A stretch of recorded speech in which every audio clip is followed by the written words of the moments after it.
All right, ladies and gentlemen, you're welcome to another great session with the presidential candidate of the fictional Common Sense People's Party. Now, one of the reasons the Naira depreciated drastically in value compared to the dollar between 2015 to 2022 was because of former President Buhari's excessive borrowing. Each time Buhari applied for a loan, they would always make up a very good reason why Nigeria needed the loan. 8 years went by. The citizens gained nothing from Buhari, but the country was hugely indebted. External debt rose from $7.35 billion to $37.2 billion. And this excludes the 25 trillion support Buhari government got from the CBN. Now, TINUBU has started that same thing. As a matter of fact, figures show that he is relatively worse than Buhari. TINUBU has taken more loans in 6 months than Buhari did in 2 years. That is why he made sure Godswill Akpabio became Senate president so that he can get loans approved without questioning, the same way Buhari did with Ahmed Lawan. And on this occasion, TINUBU stunned Nigerians by applying for another massive loan. He's second in this month alone, and massive reactions followed that update. But before I show you details of that loan and how Nigerians reacted, let me quickly show you this video of Barrister Kenneth Okonkwo as he completely tore apart this present National Assembly. See the video.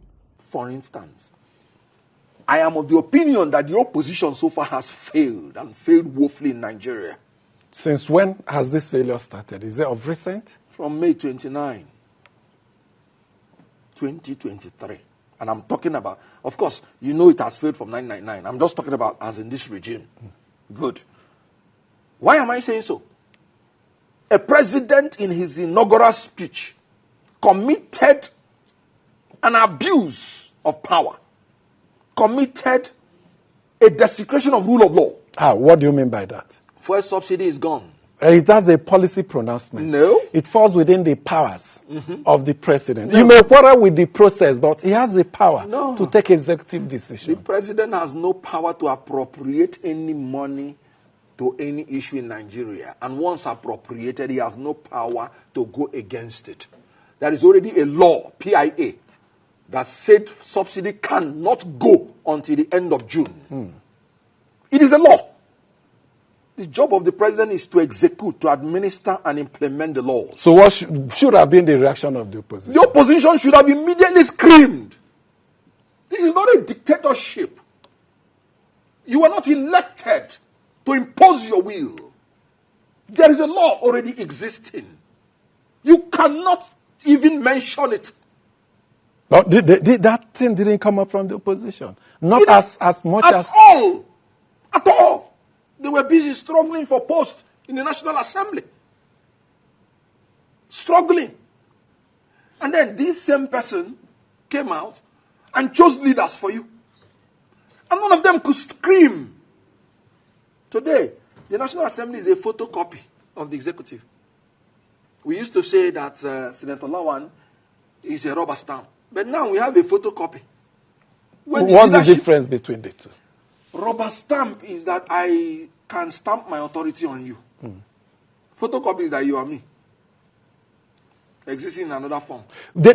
Wow, great interview as always by Kenneth Okonkwo, and he's spot on.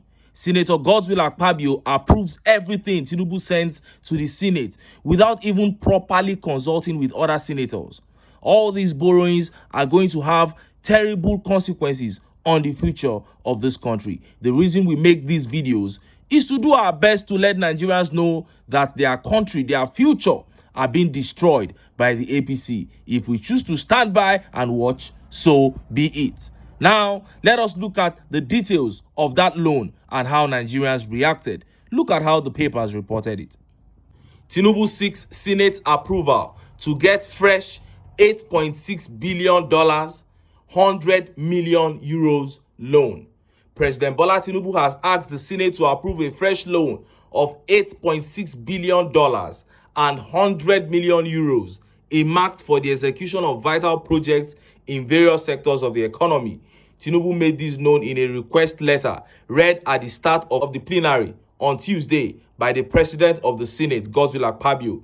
The president elucidated in the letter that his request was part of the federal government's 2022 to 2024 external borrowing plan approved by former President Muhammadu Buhari's administration. He added that projects to be funded with the loans were determined based on economic evaluation and expected contributions to the country's development. I write in respect of the above subject and to submit the attached the federal government 2022-2024 external borrowing plan for consideration and early approval of the National Assembly to ensure prompt implementation of the projects, TINUBU said in the letter. The Senate may wish to note that the past administration approved a 2022 to 2024 borrowing plan by the Federal Executive Council (FEC) held on May 15, 2023. The projects cut across all sectors, with specific emphasis on infrastructure, agriculture, health, water supply, roads, security, and employment generation, as well as financial management reforms. Consequently, the required approval is the sum of $8,699,168,559 and 100 million euros.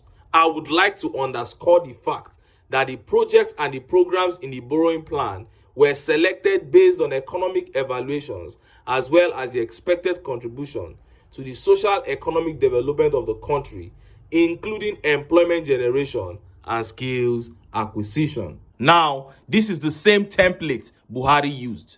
Each time they want to take a loan, they will come up with a very lofty, craft out a very beautiful and necessary reason why that loan should be taken, and you who is gullible will say, oh, they really need that loan will improve Nigeria. But that was what Buhari did for 8 years. At the end of the day, we saw nothing and Nigeria was hugely indebted. And this is the same thing this man is doing. And look at how Nigerians reacted. Let's take some of the tweet reactions. This tweet by Silva says, by the time APC is done with Nigeria, Nigerians go realize say ogogoro no be vodka. And this tweet by Emily says, where is the trillion they realized in subsidy? That's a very big question.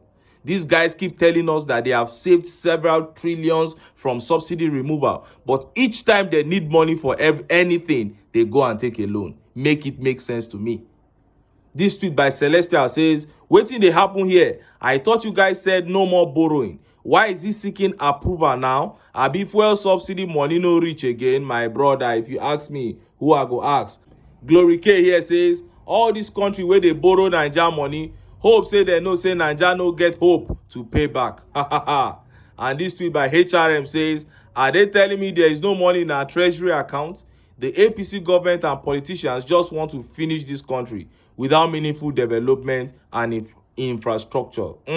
What a shame. Undu BC here says, our money na naira, but our government spends in pounds and dollars. In other news, one area I think Tinubu is actually doing very well is in terms of building on Buhari's legacies. Just as he promised, he has been building on Buhari's legacies. He has emulated the legacy of traveling. He has emulated the legacy of borrowing. He has emulated the legacy of poverty. He has even imposed more poverty on Nigerians than Buhari. Now, he has moved to the legacy of shifting the glorious days, shifting dates. In 2015, Buhari said Nigerians would enjoy in 2017. By 2016, they shifted the date of enjoyment to 2019. And by 2019, they shifted it to 2021. Till he left, we no see enjoyment. Now, VP Kashim Shettima told Nigerians in June, in the first few weeks of subsidy removal, that the economy would pick up in September. By August, they shifted the economic pickup date to December. Today, Shettima has come out to tell Nigerians that it will take another 15 months for the economy to pick up. Meaning Nigerians will suffer for another 15 months if that is supposed to be true. Now, 15 months plus the 6 months they've already spent, 21 months. That's about 2 years. What he is saying in essence is that this is how Nigerians will suffer if they spend 4 years in office. He's telling you indirectly that the economy will never pick up in their own 4 years tenure in office if it is allowed to continue. So, fellow Nigerians, we are in for a very long ride. Make everybody tighten in seat belts. They say Nigerians will accept everything that is thrown at them. Now there we dey so. Anyhow we see them, make we manage them. Anyway, make I leave them here. Make I still enter town. Make I go get some ogbonge political news wey una go like. Why? Because of una. Now I dey here. So don't go away. Don't go away.